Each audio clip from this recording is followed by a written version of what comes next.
This is CIA, Contagious Influencers of America. I'm David Sams. And I'm Victoria Robinson. We have the most amazing lineup today. I know, 5 young adults who are using their influence, David, to reach millions, not thousands, millions of people. We have seen them on American Idol. Which is what they all have in common. They're all American Idols. They're all like big time. They've all gone on to bigger and better things. Many of them have record deals. You've seen them in concert. You just love them. So we have them all here because American Idol is back. It is back. On ABC. They haven't increased the age, so I still can't try out, but they're back. No, they don't have Senior American Idol yet. But not yet. You know, that's a great idea. It is a great idea. We would know. We are karaoke freaks. You know, everybody always celebrates the juniors. You know, I do. I mean, it's always so cool when you see some, like, 13-year-old on these shows, right? Did I ever tell you about my conversation I had with Mark Burnett? I think it was, no, not Mark Burnett. Who's the guy that started Bachelor? That dude. The one who's the host. Anyways, I asked him one time when I met him, how come you don't ever do people that are older looking for love? He said, because nobody wants to watch that. They all want to watch the young people fall in love. And I guess it makes sense because who at our age wants to get in a hot tub? I could see me being on The Bachelor. Okay, moving on. Well, what's don't you think that would be a big hit? Okay.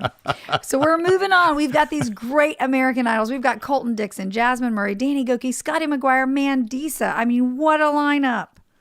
What you're going to find here is that you're going to find tons of inspiration. Yeah, you are. A lot of them have overcome tremendous obstacles. Exactly. Let's talk about Danny Gokey's response to God after not having his prayers answered. You're going to hear about that in this podcast. And Mandisa overcoming depression. Yep. The 3 things that brought her back from the brink of despair after she lost a close friend. And who hasn't? I've lost a couple close friends. You're going to learn a lot in this podcast, and I think you're going to be blown away and impressed like we were. But coming up first, we have someone who has tried and failed, tried and failed, tried and failed, but then she won the trophy. First of all, it sounds like our marriages. Tried and failed. I think the moral of the story is never what do you mean give our up. marriages? We've never been married. I'm talking about between us. Oh, okay. The marriages, us, and okay. that's for another podcast. But the moral of the story is never, ever give up. Never give up. So we're going to go first to Jasmine Murray. Her story is just off the charts. And after we hear from these 5 idols, we'll be back.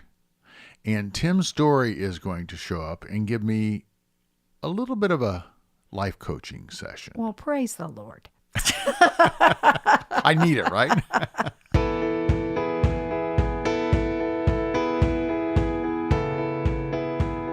And first up, we have Jasmine Murray. Jasmine was in American Idol Season 8, a great season.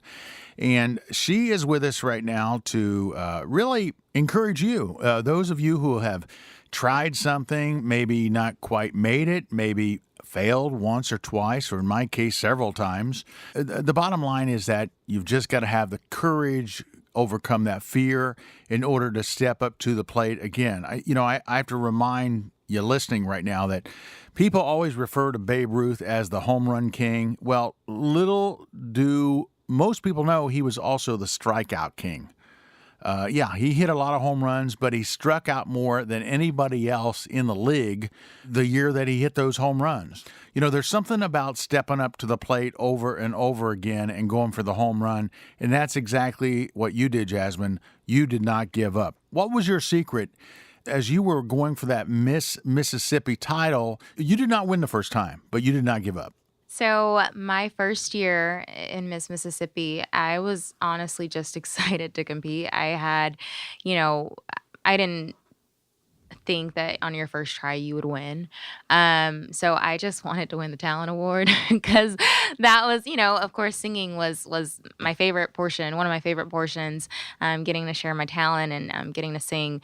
And so I did win talent, and I was so grateful. And I was like, all right, God, I'm good. Mm-hmm. I am so good.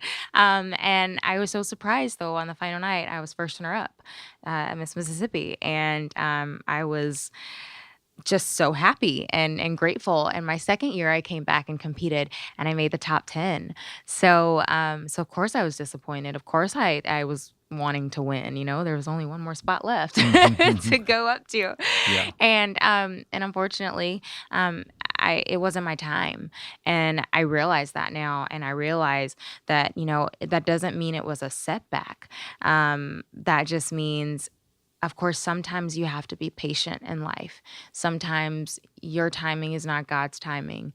And He wants you to grow. He wants you to get more experience. He wants you to learn. What can I do better? How can I better myself? How can I make sure, my heart is even in an even better place than it was last year, so that I'm prepared no matter what happens, whether it's the best outcome or whether it's not. And my third year, when I went back, I decided that I was going to be okay either way, no matter what happened. Because it was a goal of mine. It was something I really, really wanted to do. I wanted to serve. I wanted to represent my state. I wanted to go to Miss America, and do that. But at the end of the day, I realized, you know what, God has a plan either way. And so if the plan is for me to be Miss Mississippi, great. If it's not, then God has something else in store for me this year, and it's going to be great too. Yeah. And I went in there with that attitude. There was no pressure. I just had a good time, and I worked really hard. But I knew I was going to be okay at the end, and the Lord blessed me that year to win, and I'm grateful for that. And I felt ready. And I feel like my first year, I probably wouldn't have been ready. I was a little bit younger. I hadn't had as much experience. I feel like I learned so much in those 2 years that was so valuable, that helped me to really do the job I did my third year, when I actually did step into that role. And so I feel like life is that way sometimes. Sometimes the Lord, we want things when we want them. We want things to happen right now. We want that job. We want that promotion. We want that career. But God is saying, just wait. I need you to go through these steps first, so that when you get there, you're going to be ready. You're going to be prepared. You're going to be able to stand up against whatever adversities you have to face. You're going to be strong enough. And even when you're not, you'll be able to trust me to get you through it. Now, you took that experience and you used that influence for a very special cause. Tell us about that. Yes. So 13 going on 30 was something that I decided I wanted to focus on when I was Miss Mississippi. And so I really thought that it was important. I don't know if you've seen the movie 13 going on 30, but it's about a young girl on her 13th birthday, and she wishes to be 30 and flirty and thriving and all of these different things. And it was so funny. She wakes up the next day, and she's a 30-year-old, but she has the mind of a 13-year-old. And she realizes, she's not ready for this lifestyle. She's not ready for the responsibilities and all these things that go with it. She skipped over everything. And I feel like in today's society, there are so many young girls that feel that pressure to grow up too fast, that feel the pressure to make adult decisions before they have to. And I want to encourage them to embrace this time right now, where they can get to know themselves. They can get to know who they want to be one day. They can make good decisions right now, focusing on having good role models, focusing on what they love to do, finding their passions, and building that up and making decisions so that they can, get to the point where they want to be, so they can achieve all the goals that they want in life, and be everything that they're supposed to be, that God intended for them to be.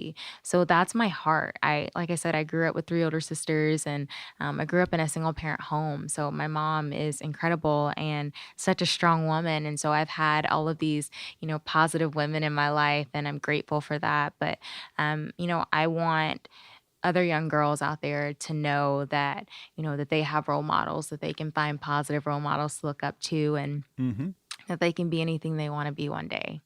So you've been on the road with 2 other American Idol alum, and that's Danny Gokey and Mandisa. That must have been fun. It was awesome. So I was on Mandisa's bus with her and her dancers and her band. And, it was really awesome, because Mandisa is it feels like she's just become like my big sister.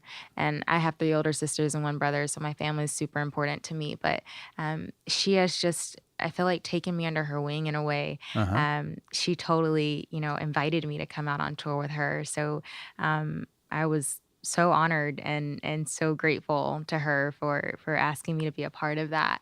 But she really just, spoke into me. She gave me advice during the tour. She helped me out with arrangements, and her keyboard player actually played for me on one of my songs during my set. That's So great. That's great. she just has such a beautiful heart, and she's such a giving person, and I'm just so grateful to have crossed paths with her. Okay, now I've got to ask you. You were on the same season as Danny Gokey on American Idol. What is the one thing that you can tell us about Danny that no one else knows? Oh my goodness. Of course, I did not make it as far as Danny, so I wasn't on a long time with all of them, unfortunately. But he's just such a genuine person. He's such a nice person. He has such a beautiful heart, and I've just seen the growth in him is so incredible. I mean, remembering, he was already amazing on American Idol, but I remember seeing him at a festival last summer before the tour or any of that, and just being, I mean, so in awe of how amazing of a vocalist he was, how his band, I mean, everything was so thought out and detailed, and he really puts his heart into it, and I just love that, and I feel like, I respect him as an artist and as a person, and he's such a good dad and husband, and I just respect that, and I think he's amazing. So I don't know if I know anything about him that nobody else does, but he's great. He's great. Well, we're going to hear from them. Are you ready to hear from What? them? They're here too. Are you serious? Yeah, absolutely. Oh my gosh.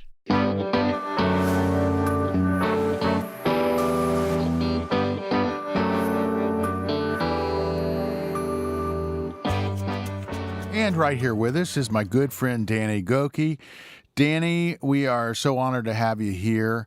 I have to ask you, a lot of us followed you and got to know you for the first time on American Idol Season 8. And it was on that stage that you shared with us your story and the story of your late wife, Sophia, who you lost.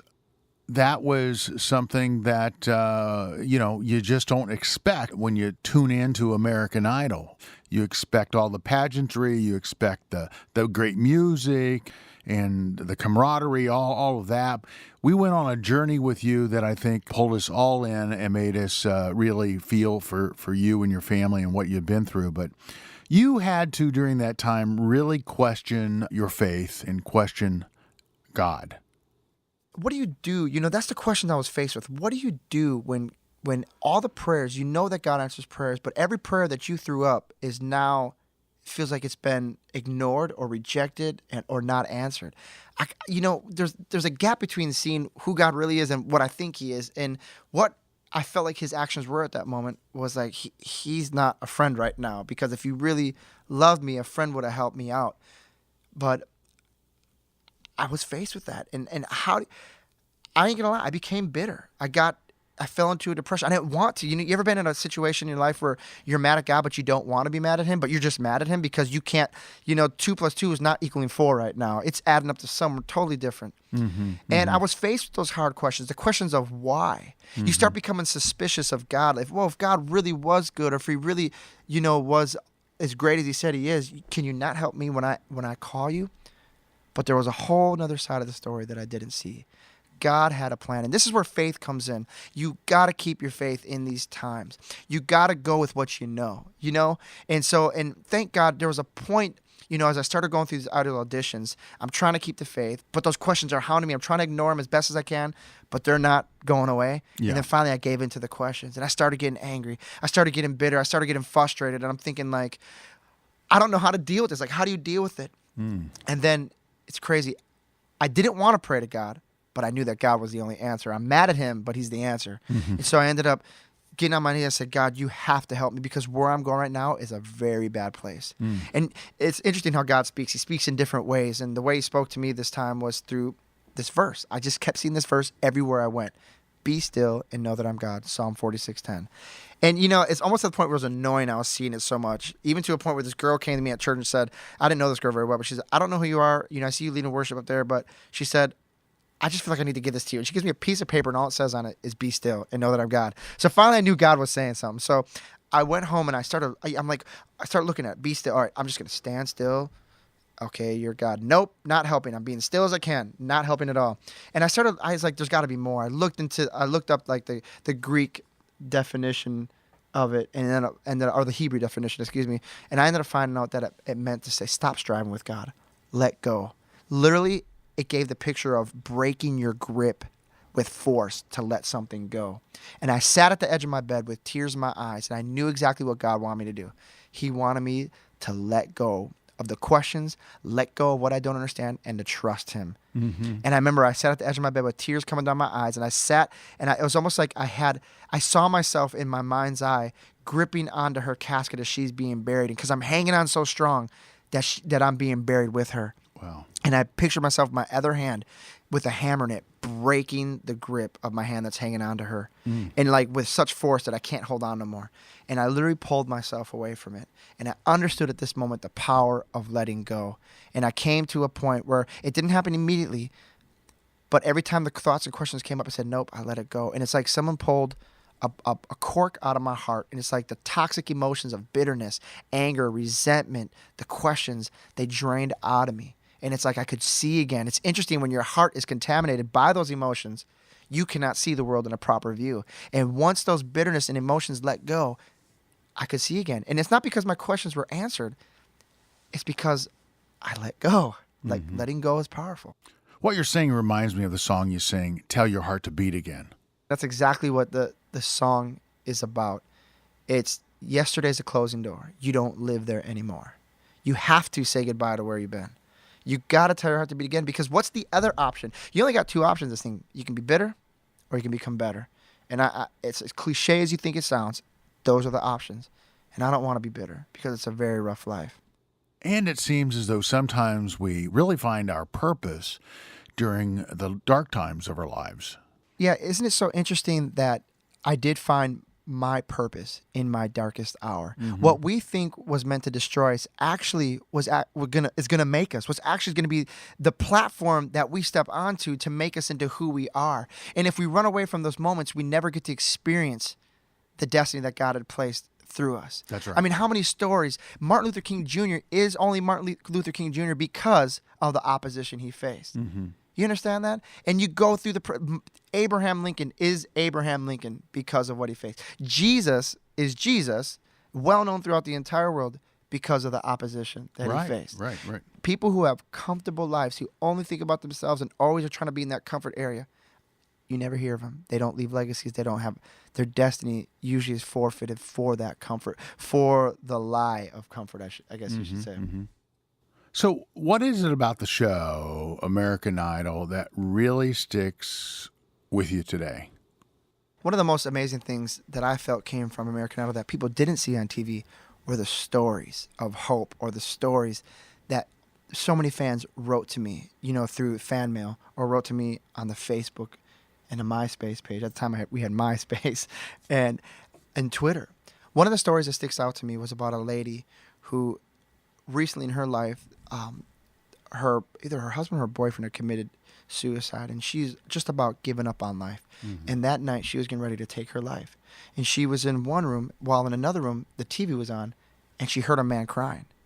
And as she's getting ready to do this, she hears a man crying, and it just intrigued her. And she walked out to the room, and she saw me on a TV sharing my story of loss.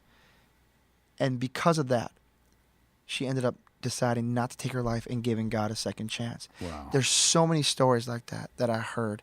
And it's interesting. It goes back to what I said before about your dark moment. Your story is going to help people that you don't know yet. That's why it's so important to keep hanging on. There was a time in my darkest moment when I was walking through the loss of my first wife that I felt that suicide was the answer. I was so miserable, so full of pain, and I felt like I couldn't release that pain anywhere. But I'm here to tell you, because there's people listening right now who are possibly thinking that suicide might be the only answer out of their misery and pain, and that's not true. Had I cut my life short at that moment, I would have never seen the beautiful moments that I'm now living in. Pain is temporary. It's temporary when you deal with it properly, but pain is eternal when you don't deal with it properly, and you make long-term decisions out of short-term disappointments. So I'm so glad I didn't go down that road, because so many people's lives were affected from me moving forward and finding the hope that I needed. Mm-hmm. And to those who are listening right now, there is hope for your situation. You may feel broken. You may feel out of place. You may feel like there is nothing left for you, but that's not the truth. God has his hand on you. You're in the palm of his hand, and there's still hope in front of you. There's still a bright future that you haven't seen yet. Keep moving forward. Do not get stuck. Thank you, my friend.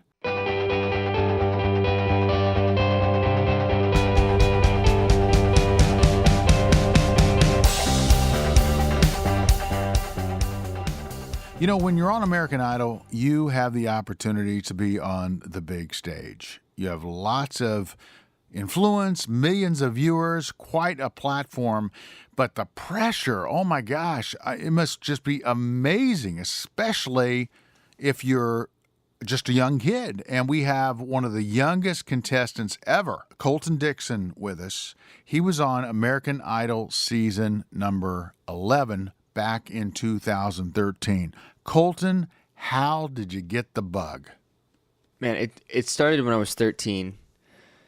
I'd never sang before in my life, and I was at a piano recital. My teacher made me sing I Can Only Imagine by Mercy Me. And it was really strange because I had a voice out of nowhere. It wasn't great, but I felt that I was on pitch, and it was strange afterwards because I looked at my parents, and of course they were crying. They had no idea what just came out of me. But some other kids' parents were crying too. And I thought that was really interesting and weird. And I remember going to church that Sunday, and our pastor was talking about unexpected gifts. Sometimes they hit us from out of nowhere, but it's what you're supposed to do.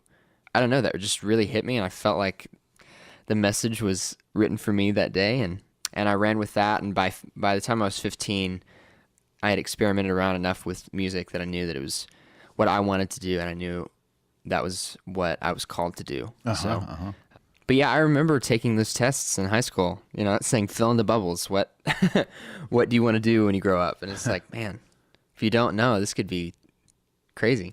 One of the things that comes with influence are the landmines that pop up in the middle of your Twitter feed or email that try to make you doubt yourself. How do you deal with that? It's funny. You hit it on the head. If there are 100 comments, 99 could be amazing comments, and you're going to focus on the one. But man, I've just been told and try to believe that I shouldn't believe the hype, good or bad. When you do something like this for a living, there are 1,000 people telling you how good you are and how amazing you are. And whereas that's amazing to hear, it's, I don't know, too much of that can go to your head really quick. That's why a lot of these people struggle with pride. I've been there, done that, and I'm sure I'll be there and do that again down the road. But yeah, don't believe the hype, good or bad, is the best advice I could give to anyone. Just because, it's just, it can go to your head or it can crush you in a matter of seconds. I see it so much with girls in high school. They're looking to what Hollywood says they should be or look like or dress like. But just do you. Wear what you want to wear. And I don't know. I just think that's so important because God made you different. So be different. So since the show, you've done lots of touring and performing. And, of course, back in 2016, somehow you find the time to go get married to your lovely wife, Annie. So for anyone getting ready to tie the knot, what have you learned? Being a newlywed is like going into a really hard math class in college on your first day. I feel like I'm so in over my head some days, constantly learning. But man, one of the big things I have learned is just the posture of servanthood. It's similar to a lifestyle of worship in that every day you wake up, you have a chance to serve your spouse. And there are days that we really want to do that, and there are days that we really do not want to do that. But man, you just have to know that deep down it's the right thing to do. Again, you just hope and pray that your spouse is tracking on the same page that you are. But that's the biggest thing that we've learned is there's always an opportunity to serve the other person. So on social media, you have a tremendous amount of influence and a tremendous number of fans, and you call them the messengers. Why that name? While we were on the show, American Idol, they told us that we needed to name our fans, and I thought that was the cheesiest thing. Like, why, there were some very interesting names being thrown out for fans on my end, and I'm like, no. Like, I need to think about this for a second. So yeah, it kind of went back to the verse, John 13:16. At least it's where the whole messenger thing started for me.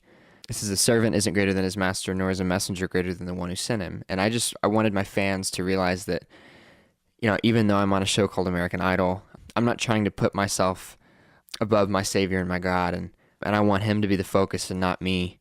And there are a few other verses in the Bible that include the word messenger, and it's talking about spreading the gospel and going out into the world, and I figured that's what we all are anyway. We may not call ourselves that, but I saw the opportunity to take what could be a cheesy situation and tie it into my vision and my ministry, and it's turned out to be pretty cool. It's been really, really neat to see fans on Twitter interact with one another, and there you go. And I try and stay as connected as I can, but there's a lot of them to keep up with. So, but it's fun.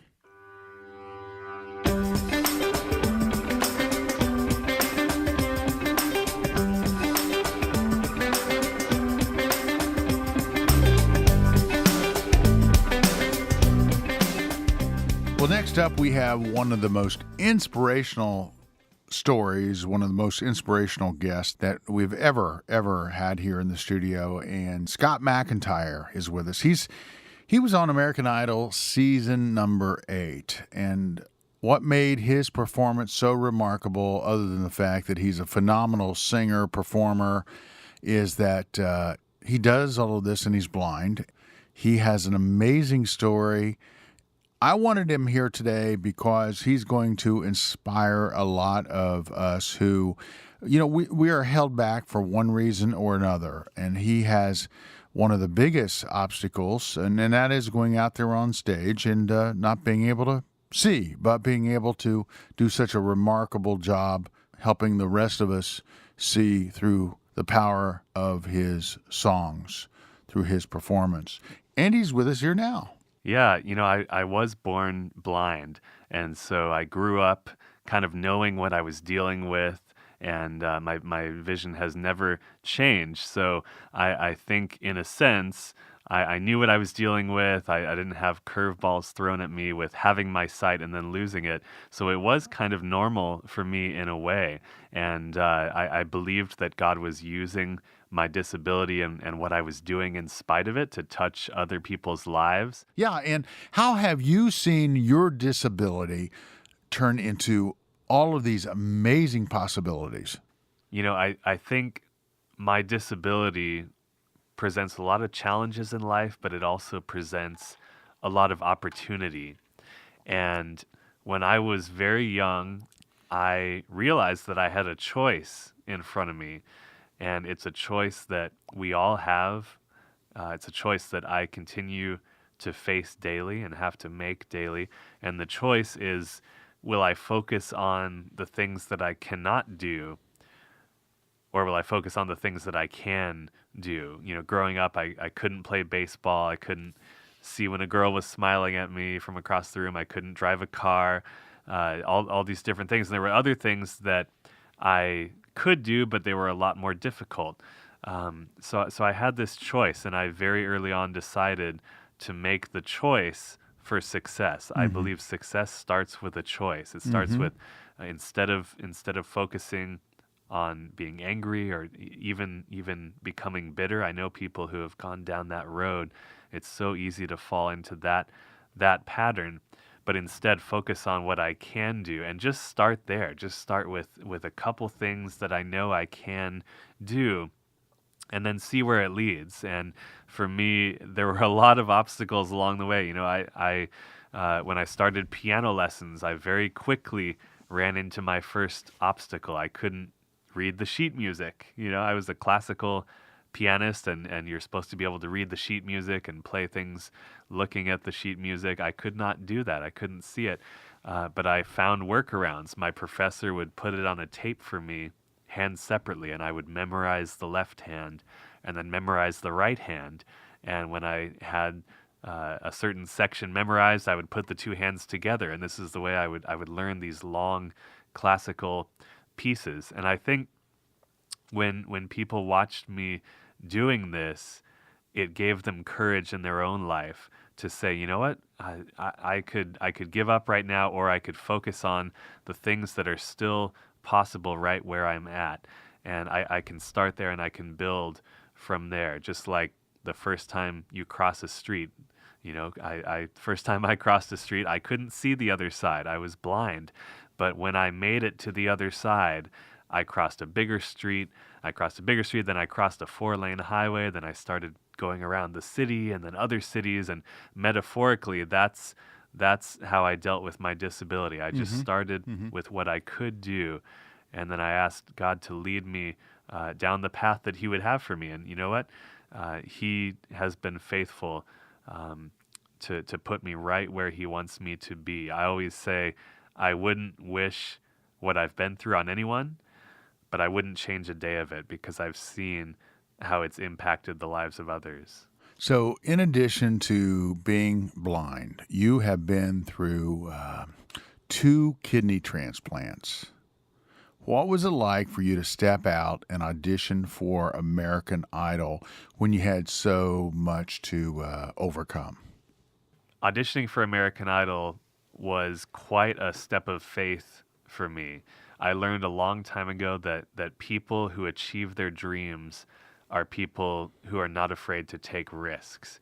And so I conquered a lot of small dreams in my life before I ever conquered my big dreams. And for a blind person, a dream could be crossing the street for the first time. Close your eyes, imagine that you're about to cross the street for the first time and you've never seen the other side. You've heard about the other side. People have told you things, but you've never seen it.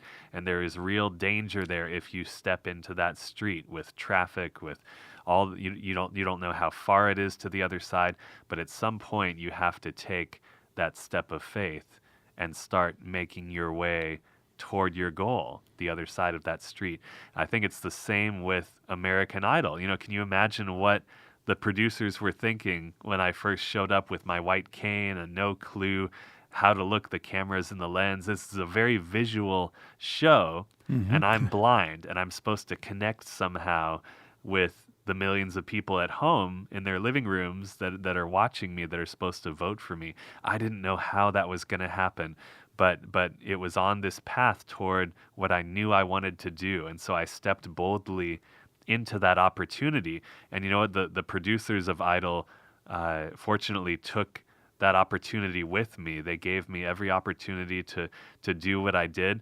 And because of that, people all over the world were inspired to rethink what a blind person was capable of. There were letters I got from third world countries where people were just excited to see someone walking with a white cane on television. It didn't matter how well I did, how far I got. They were just excited that someone who was blind was on a platform like that. And sitting right next to us here in the studio is Scott's wife, Christina. And I want to ask you both. Now, you got married right after American Idol. You've been through a tremendous amount together. You've overcome so many obstacles. You're just a great, great winning team. But I have to ask you, where do you get your strength? This is what I would say, and then you can answer too. It's so easy when trials hit us so hard in life, when we're down, when we're struggling, when we're dealing with hardship we could have never imagined we'd be dealing with, to give up, to feel hopeless, to feel the despair of that situation. But I think what really helps turn it around for me is when I stop and I think and I realize that Christ gave his life for me. Christ offers me the gift of eternal life. He offers me forgiveness of my sin now, but also complete restoration and recreation in the future, and so many blessings in my life. And I think about what Christ did for me, and all of a sudden I stop asking the question, why me, God? Why does this happen to me? And I start saying, why not me? Because I think the more we realize what Christ actually did for us on the cross, what he actually offers us, what he actually took away, the burdens he takes away from us that we don't have to carry anymore, when we start to just realize what that means a little bit more each day, it makes everything else not so important in comparison to that. And it doesn't matter all of a sudden if all the relationships are perfect, or I have the perfect job, or the perfect this or the perfect that, because Christ gave so much more than I ever deserved or I could ever ask for. To add to what Scott said, we see things from a long-term perspective. So we're not just looking at what we're going through immediately right now, but we look at it in what will we be going through in 10 years or in 50 years. And also, we know he's real. We don't question that. There are so many ways he's shown himself and revealed himself to us. I mean, I'll just say, when I was 16 years old, God spoke to me and told me I would marry Scott. This was when we were just friends. I didn't even really like him back then. I thought it was kind of weird. But I distinctly remember that, and through many different circumstances, that's what ended up happening. So I look at that and I say, I know God's real. He told me I would be with Scott. And he also told me that we would have a son. And when we were hopeless of having children, he spoke to me and said, you're pregnant with Scott's son, who will be born in September, and name him Christian. And this was before we knew we were pregnant. And one by one, we saw those things happen. I was pregnant. It was a boy, and he was born 3 weeks early on September 21st, 2016. And it was just a huge testament to God's power and to to him being real. And we could share that with other people around us. So a lot of times the things we're going through aren't just our struggles. It's not just about us. It's about him, but also about the other people that will be affected. Awesome.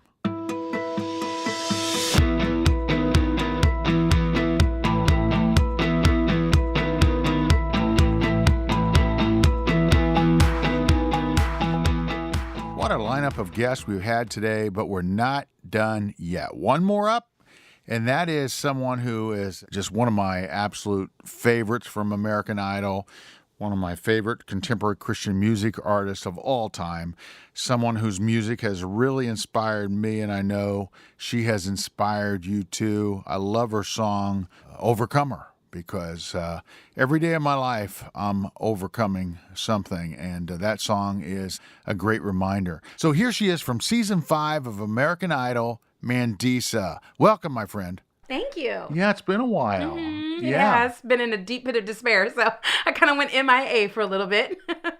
Well, I have to tell you, you have the skip in your voice today. Well, it's funny because, I think a lot of people, I've heard people lately refer to me as their little cheerleader in the faith. And I think a lot of it is because, I've got songs like Overcomer and This Is Going to Make You Stronger and It's a Good Morning. So I get that. But I think when people have learned about the darkness that I experienced recently, I think when you come out of something like that you appreciate the light a little bit more. So I'm thankful for the skip in my voice because it just shows how you can go from the lowest of lows to the highest of highs. I have been in that dark place. I know a lot of folks listening have been in that dark place. When I went through my divorce years ago, I stared at a wall for 8 months and basically lost everything that I owned and did not feel like coming out of the dark. Yeah. So, isn't that interesting? When you're in that dark place, it didn't feel good. I was miserable in there, but there's something about it that was comfortable. It's because, I don't know, something about being isolated and in the dark. It doesn't feel good, but because I was there for so long, it was a 3-year period for me. There was something about it that I didn't want to leave, even though I was miserable in it. So now I know what it feels like to be lifted out of it, and I never want to go back to that place. I know you lost a good friend during that Yeah. process, right? And I know that loss will do things to us. Like I lost my family, so to speak. You lost a dear friend. Loss is just a really difficult thing to deal with. What pulled you out? Well, first of all, I think dealing with the loss is important. I think we're not promised as Christians that everything is going to be good.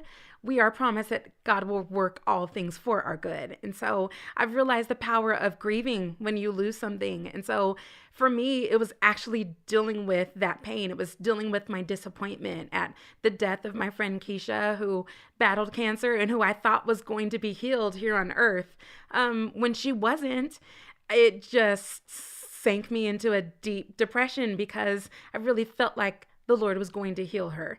And so I think part of what led me out of the dark was actually dealing with it. I stuffed that down in my anger and my disappointment, and there's something in my mind that said, I can't be angry at God. And so the fact that I was feeling those things, I certainly didn't feel like I could bring that to him. And so I stuffed it down with food, which is what I've done my entire life. And after losing over 120 pounds over the years, during that 3-year period, I put it all right back on and 75 more because I was turning to the wrong things for comfort. And so I think finally dealing with it, that is what ushered me into being lifted out of the dark, is finally bringing that to the Lord. And here's the thing. If you feel it, God wants it. He wants us to bring that to him. And so I think that mindset of we can't talk to God that way, I just don't believe that to be true, because as I've studied in the Psalms about David and how he was honest with the Lord, he didn't do everything right, but he was a man after God's own heart. I feel like a large part of that is because he was honest with God. If you read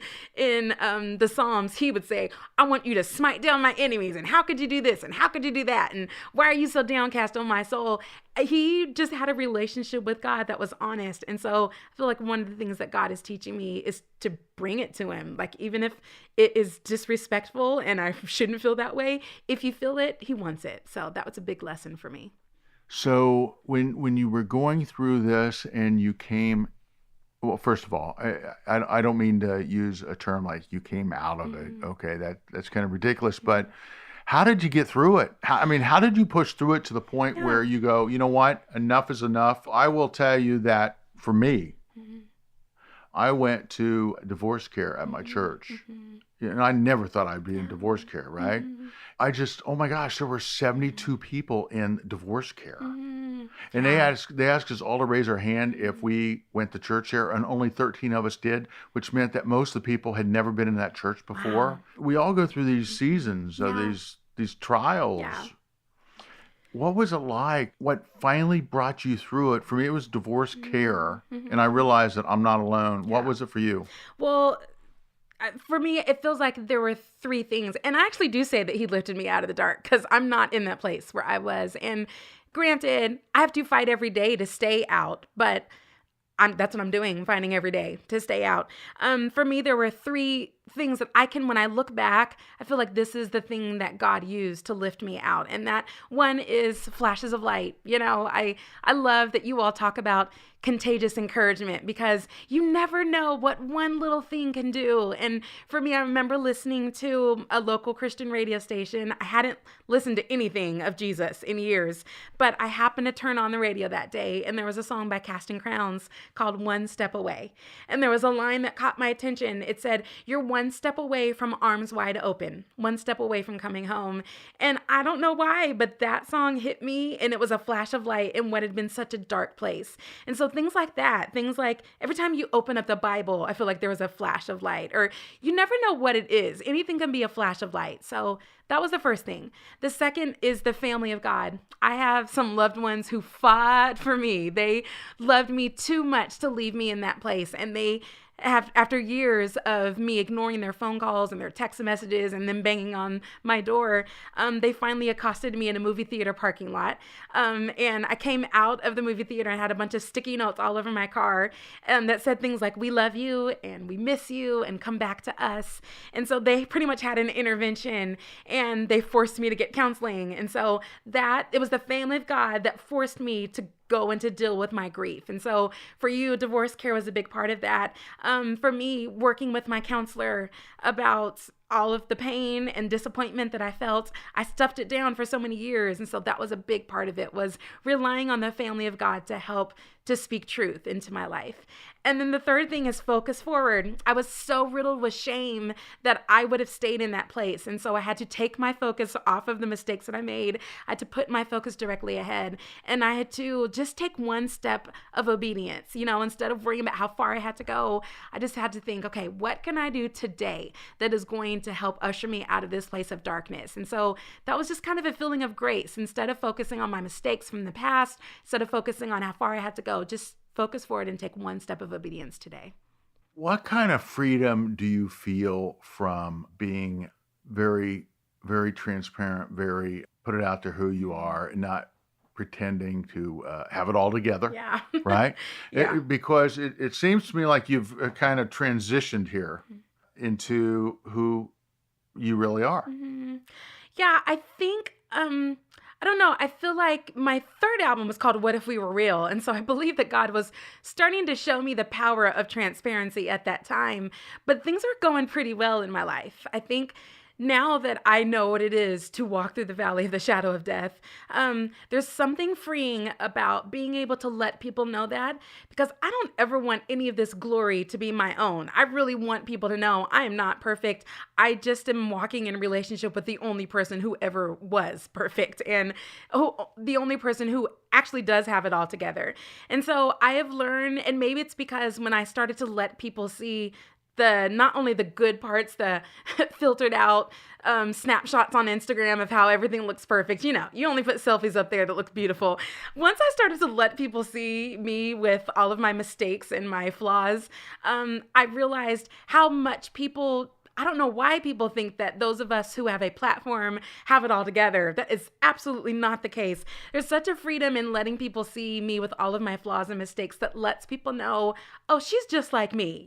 She has these issues just like I do, because I don't want people to walk away thinking how great Mandisa is. I want them to walk away thinking how great God is, and how if he can use somebody who messes up like me on a regular basis, then he can use them as well. So I think it's just me seeing the impact of people knowing Mandisa with all of my warts and mistakes and failures as well.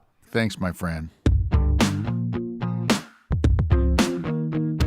So what did you think of Mandisa's story? There's actually a scripture in the Bible where it says, pity the man who falls and has no one to help him up. So part of Mandisa's story is people came into her life that did help pick her up. But what's also interesting to me is the contestants from American Idol. They face the scrutiny that so many of the listeners are facing today, and that is judgment. Everywhere we go, David Sams, we're being judged. Did you realize that? Yeah. You walk into a door at a friend's house, you've never met some of the other people there, they're looking you over. They're giving you that strange look, yeah. They're judging you. You go into an audition, they're judging you. You go out for a job, they're judging you. So do we worry about that, or isn't it natural to look at people and go, why are you judging me, and why are you looking at me with a strange look? It is natural to have those feelings, but I can help people lessen those feelings. Do you want to know how? So the key is not to dwell on it, right? The key is God's opinion of you makes man's opinion irrelevant. If you find out what God thinks about you, holy schmoly guacamole. You could be the ugliest kid, but if your mother thinks you're cute, then you're cute. What do we have to do to break through so that we're ready to go out on our own stage, take that chance like these contestants, like these American Idol alum did? Here's a really good answer. All of us are given assignments at different times in our life. Your assignment at 16 is going to be different than your assignment at 26. At 16, be in high school, do your homework, and maybe work at Taco Bell and make me a gordita. That's your assignment at 16, right?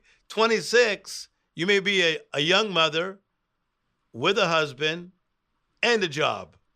Different assignment.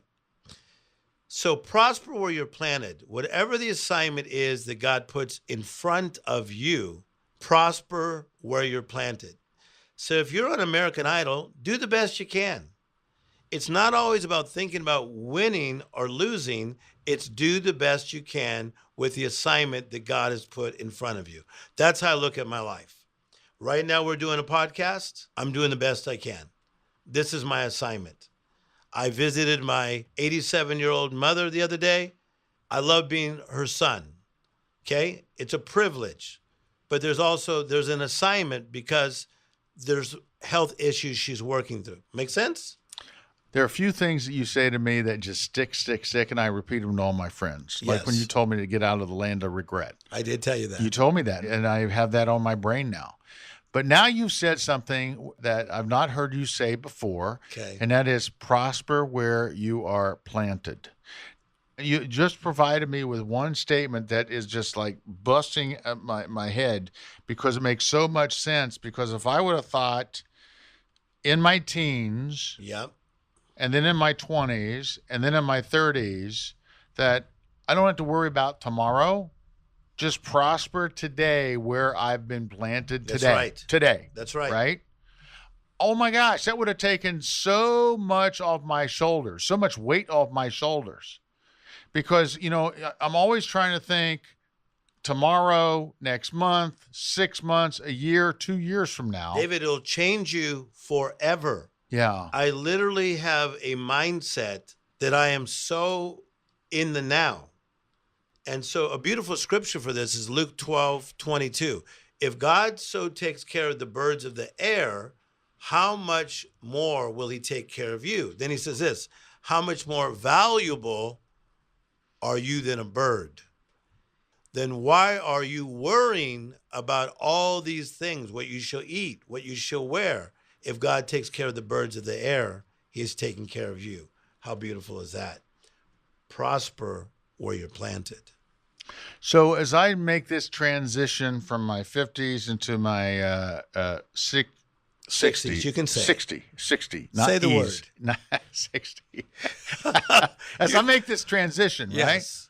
right? If I go with that idea of prosper where I'm planted, Yes. then I really can stop worrying about being 70. 100%. Right? I need you 60 right now. Mm-hmm. But 60, say it once, and then please let's put it in the shelf somewhere. Because we cannot dictate our movements by what somebody says our age is. I saw Cindy Portier at the Four Seasons Hotel not too long ago. The man is getting older. He had swag. The guy had energy. He was glowing. I'm like, hallelujah, that's going to be me. So, man, put that 60 in the closet or in a drawer somewhere, because what you are is fortunate to be alive and have this many great years behind you and in front of you. So let's prosper where you're planted. So, Victoria, what do you think of that? What do I think of that? I don't think you pay Tim enough. I think he's worth every penny. No, he really is. He is an amazing guy, and he has just helped me out a lot personally. He has. And you know what? He can give you the male's perspective, and I'm your life coach who gives you the female perspective. That's scary. And I haven't gotten a check yet. Check. And wasn't it amazing how Jasmine Murray just talked about, she just would not give up. She's the perfect example of go, don't give up, keep your eye on the ball, keep focused. And wow, did we ever learn some things from her? And then the obstacles that Mandisa went through, that so many of us have gone through with depression. Yeah, exactly. And then Danny Gokey talking about the darkest days of his life ended up being the most important journey of his life. I mean, when you think about that, if you go back in your past or maybe what you're going through right now and you don't understand, why am I going through this? I've been through some pretty dark times. I mean, you have too, David. Most people listening, if you are saying you haven't been, you're probably lying. Mm-hmm. We can pray that lying demon out of you, because we've all been in a dark place. But I love how he talks about it being not the most worst time, but the most important time of his life. That's very profound. I really want to encourage those of you listening to really support Scott MacIntyre's music and his ministry. He has just done a phenomenal job, and he doesn't quite have the exposure or recognition that some of the others have. But I'll tell you, he and his wife, boy, do they ever have a big heart for impacting lives. Yeah, and he may not have the exposure or the following or the fanfare that a lot of these other people do, but he's definitely got the talent. Yeah, it has nothing to do with lack of talent. Nothing to do with lack of talent. Boy, can he ever write a song? Does he ever have the pipe? So I would encourage those of you listening today to really support these artists. It's so amazing how many unbelievable believers there are and have been on American Idol. Right. I know it, isn't it? Yeah. Kids that love God and they aren't afraid to say that on the air. And it's some of the songs that they choose to perform on that show are uplifting and really... It's refreshing. And it's also great to see them not only just talk about him, but to live it and to be transparent about it and be honest about it. They're helping to make Christianity be cool. Yeah. Yeah, if there is a possible way to do I'm that. cool. I don't know. I can't speak for you, but I'm a Christian. Hey, I'm look cool. what I'm wearing I'm a cool today. cat. Look what I'm wearing. Well, you're wearing every day. The dashiki is your everyday wardrobe. I don't think there's anything else in your closet. Well, you know what I say? I lived a lot of my life in black and white. It sure is a lot more interesting living it in living color. And on that note, we are gone until we're not. We'll see you next time here on CIA, Contagious Influencers of America.